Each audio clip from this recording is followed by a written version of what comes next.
मामा मामा मी नर्तकीसाठी म्हणालो, पण टाळ्या नर्तकीसाठी. हरकत नाही तर मामा ओंकार भोजने. टाळ्या टाळ्या टाळ्या टाळ्या. वा वा वा वा.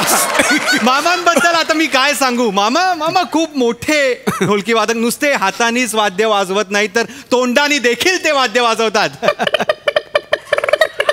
मामा सोंडका. मामा म्हणजे सब कुछ भोजने मामा असे आहेत. म्हणजे ते गातात सुद्धा. नका. तर आपला हा जो कार्यक्रम आहे तर MHJ कला महोत्सव शिंपल्यातले मोती हा कार्यक्रम 17 तास सुरू राहणार आहे आणि 7 तास तो आता सुरू आहे. आणि मामा प्रत्येक कार्यक्रमात वाजवतात आहेत. परत एकदा टाळ्या होऊन जाऊ दे मामांसाठी. नाटक म्हणू नका, दशावतार म्हणू नका, नमन म्हणू नका, तमाशा म्हणू नका. त्यांना म्हणू दे, नाही तर वाजवणार कसं ना. म्हणजे यूथ फेस्टिवलचे स्किट्स सुद्धा मामांनी वाजवलेले आहेत. म्हणजे आयुष्यात मामांनी एवढे स्किट्स वाजवलेत की त्यांचं नाव ओंकार भोजने नाही तर ओंकार वाजणे असलं पाहिजे होतं. माय कॉमेडी.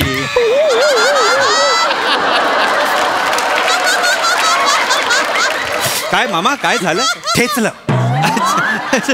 मामा म्हणजे मामा मी तुम्हाला आता विनंती करतो की तुम्ही AC रूम मध्ये जाऊन विश्रांती घ्या. माफ करा मामांचे हे जे पट्टे शिष्य मामांचा भाचा आहे तो मामांना ते बरोबर घेऊन आलेत. पण तुम्ही दोघंही आता AC रूम मध्ये जाऊन विश्रांती घेऊ शकता. पुढचा कार्यक्रम सुरू होतोय. नाही साहेब, आम्ही लोक कलावंत आहे. आम्हाला ते ACच्या रूम मध्ये नाही जमत. आम्ही इथं बसतो. अरे इथं बसतो. म्हणजे कसं आहे, तिथं ACच्या रूम मध्ये आहे ना चैन नाही येणार आम्हाला. अच्छा. इथं कसं रंगमंचावर लोकांसमोर बसलं की जरा जिवंत असल्यासारखं वाटतं. इथं बसतो म्हणजे कसं नवीन माणसं येतील ना तुमचे आता सगळे, तर त्यांच्याकडनं काय काय ऐकायला मिळेल, शिकायला मिळेल म्हणून. क्या बात है मामा, क्या बात है. मामा लाख मोलाचं बोललेले आहेत. म्हणजे लाख मोलाचं बोलतो जरी गर्व उराशी नाही. मामा मामा मामा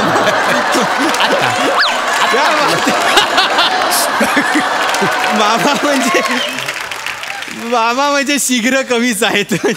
आणि शीघ्र कविता रचतो मी.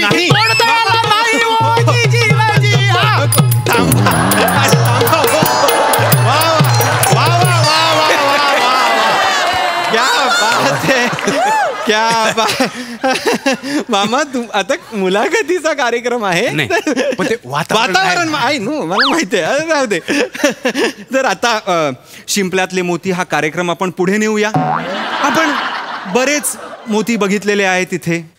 आपण कलाकार बघितले, गायक बघितले, संगीतकार बघितले.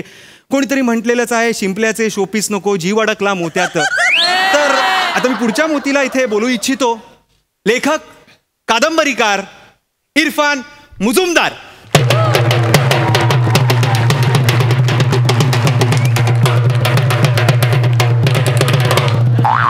मामा मामा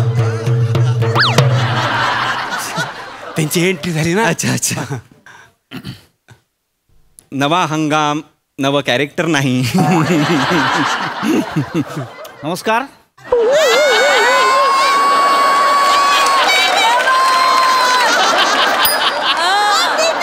येतंय हळूहळू येतंय.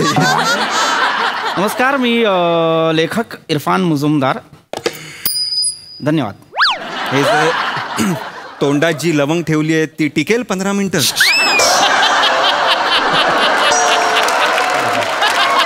स्वागत करूया, टाळ्यांच्या गजरात स्वागत करूया लेखक इरफान मुजुमदार यांचं. टाळ्यांचा गजर नाही, टाळ्यांचा गाजर मिळालाय.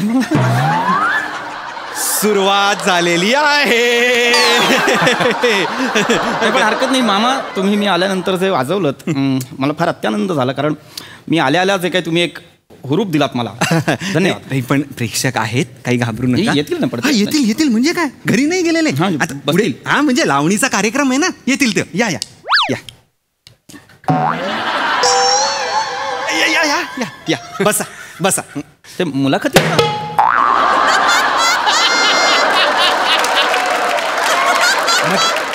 मधल्या जागा भरतो फक्त. हरकत नाही.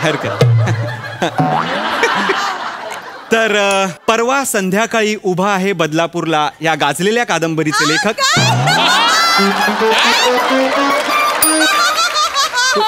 मी काय लिहिलंय मी? परवा संध्याकाळी उभा आहे बदलापूरला या गाजलेल्या कादंबरीचे लेखक. माझ्या कादंबरीचं नाव हे परवा संध्याकाळी बदलापूरला उभा असं नाहीये, तर ते संध्या पर्वातील क्षितिजावर उभा व्लादिमीर असं आहे. मला माफ करा, ते सलग 7 तास कार्यक्रम सुरू आहे त्यामुळे. त्यातल्या संध्या पर्वाला तुम्ही परवा संध्याकाळी केलं, क्षितिजाला तर कुठे सोडलं माहित नाही, पण व्लादिमीरला तुम्ही बदलापूर केलं. माफ करा, ते मी मनात बरोबर वाचलं. करू नका, चांगली कादंबरी लिहिलेली आहे मी, आणि एकतर आधीच प्रेक्षक नसल्यामुळे मला जरा नाही हरकत नाही. माफ करा, हरकत नाही. तर आपण यांचे किस्से जाणून घेणार आहोत, आपण त्यांच्या गोष्टी जाणून घेणार आहोत आणि त्यांची मजा घेणार आहोत. तर सर्वप्रथम मला इथे आमंत्रित केल्याबद्दल तुम्हा सगळ्यांचे आभार, शतशः आभार. लेखक म्हणून तुम्ही मला इथे बोलावलं, अत्यानंद झाला. तुम्ही घेणार माझी मुलाखत आता? हो. ते बोला.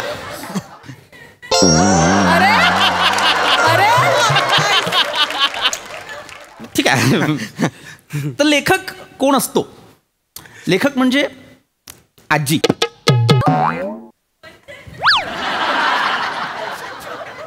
आजीवर वाजवण्यासारखं काय होतं? हरकत नाही. तर लेखक म्हणजे आजी. लेखक म्हणजे आजी का? आम्ही लेखक आजी का असतो? कारण लेखक आजीच्या गोष्टींसारखाच असतो. काय असतं मला सांगा, आजी जेव्हा गोष्ट सांगते तेव्हा तुमच्यासमोर नेमकं काय उभं राहतं? आजी उभी राहते की गोष्टीतलं जग? गोष्टीतलं जंगल. येस.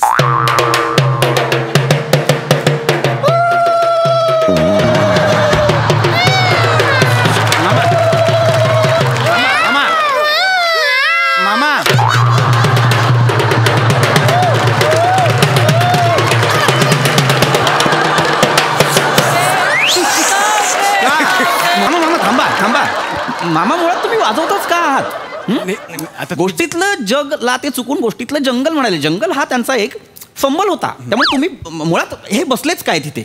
यांना आतमध्ये पाठवा ना, किंवा यांचे हात मागे कुठेतरी बांधून ठेवा. मामा, मुलाखतीचा कार्यक्रम आहे राऊजी हा. माझी मुलाखत व्हायला हवी. मी सांगतो त्यांना, तुम्ही बसा तुम्ही. मामा नका वाजवू तुम्ही. मुलाखतीचा कार्यक्रम आहे की नाही? ते पटकन लक्षात नाही राहत. नाही बघा तुम्ही, आनंद घ्या.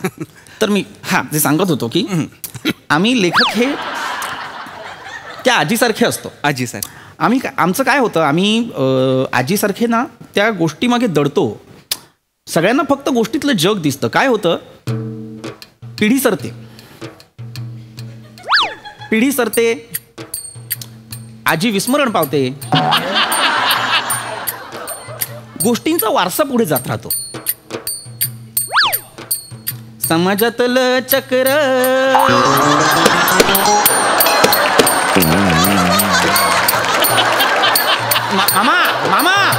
मामा पुन्हा तेच होतंय. मामा, अरे सॉरी मामा, तुम्ही वाजवताय. तुम्ही प्रेक्षकांना आवडले. मामा प्रेक्षकांना आवडलेला आहे. त्यांना बोला, सांगा. तुम्ही परत ते बोला ना. काय वाद्यवृंदाचा कार्यक्रम आहे का? प्रेक्षकांना अरे पण प्रेक्षकांना काहीही आवडतंय. मी पहिलाच असा लेखक असेल. अरे मी मनापासून सांगत होतो, पिढी सरते. वा पिढी सरते, आजी विस्मरण पावते. वाजवू नका. बस नाही ते मुलाखतीचा कार्य. मी पहिला असा लेखक असेल ज्याला वाक्याला वन्स मोर मिळतोय. मुलाखतीच्या ते सुद्धा बसून घ्या. नका करू. मामा काय होतंय, मी जे काही म्हणीन, जे काही बोलीन, त्याला तुम्ही काहीतरी एक चाल देताय. त्याच्यामुळे माझ्या बोलण्याला सुद्धा लय लागते आणि मग लय लागते.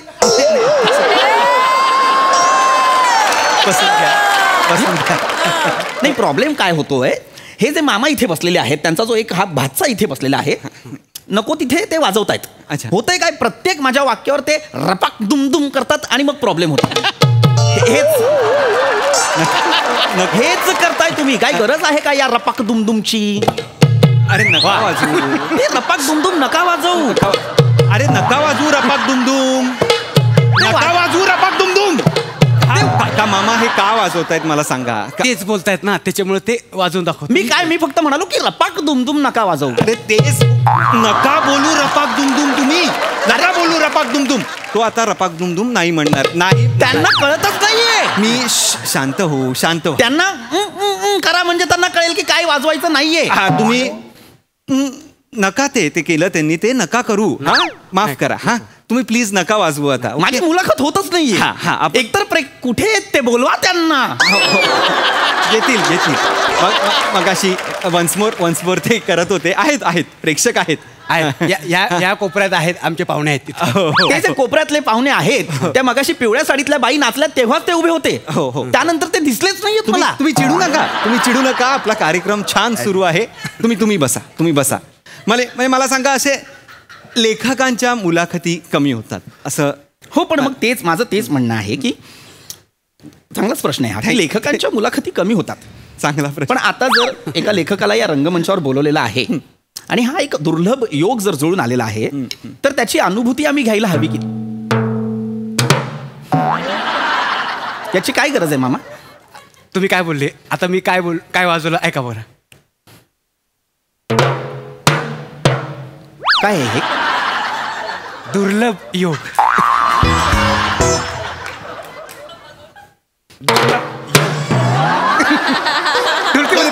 दुर्लभ योग.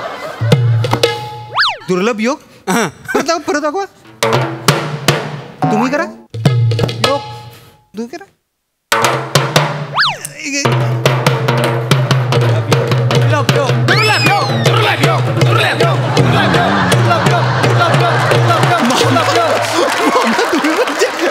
अजून काय बोललात तुम्ही? दुर्लभ आणि काय बोललात तुम्ही? मी दुर्लभ योग असं म्हणत होतो की मला त्याची अनुभूती घेऊ द्या. अनुभूती.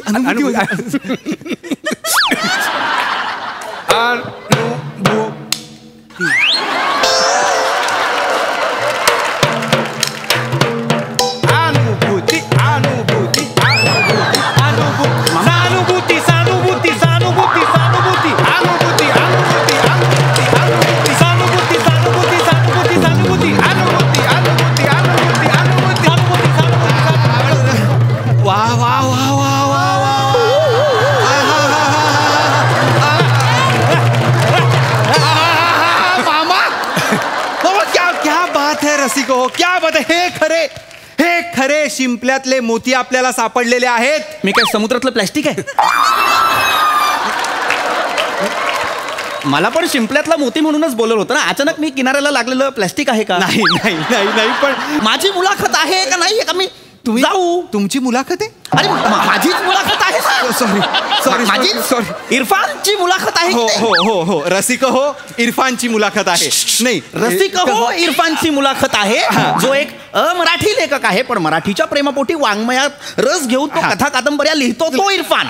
रसिक हो अमराठी. नाही. रसिक हो इरफान जो अमराठी आहे. रसिक हो इरफान मराठे. कोण इरफान मराठे? जरा गडबड होते. मी 7 तास गेले हे करतोय ना, त्यामुळे मला कळत नाहीये. रसिक हो इरफान. रसिक हो इरफान. हे जे शिंपल्यातले मोती आहेत ना ते अडकलेत तुमच्या. नाही, माफ करा. ते थोडे सलग 7 तास करतोय त्यामुळे आहे. तुम्ही बसा. माझी मुलाखत आहे तर ती घ्या. हो. तर रसिक हो इरफान. तर लेखक इरफान. गुड. ॲज ए लेखक म्हणून तुम्ही मला सांगा, तुम्ही लेखक कसे झालात? Good question. मामा थांबा. मामा मला बोलू द्या. एक चांगला प्रश्न आहे हा. तर माझ्या शैशव अवस्थेत मी अनेक दुःख जवळून पाहिली. गरमागरम शिजवलेलं अन्न, ते उकिरड्यावरचं खरकट, यात दुभागली गेलेली, यात भरडली गेलेली मी समाज व्यवस्था पाहिली. हा जो दुःखाचा रोमॅन्टिसिझम जो आहे तो माझ्या धमन्यांमध्ये फार आतपर्यंत घुसला. तो मला माझा आक्रोश वाटला. त्यांचा दाह, त्यांचा क्षोभ मी कागदावर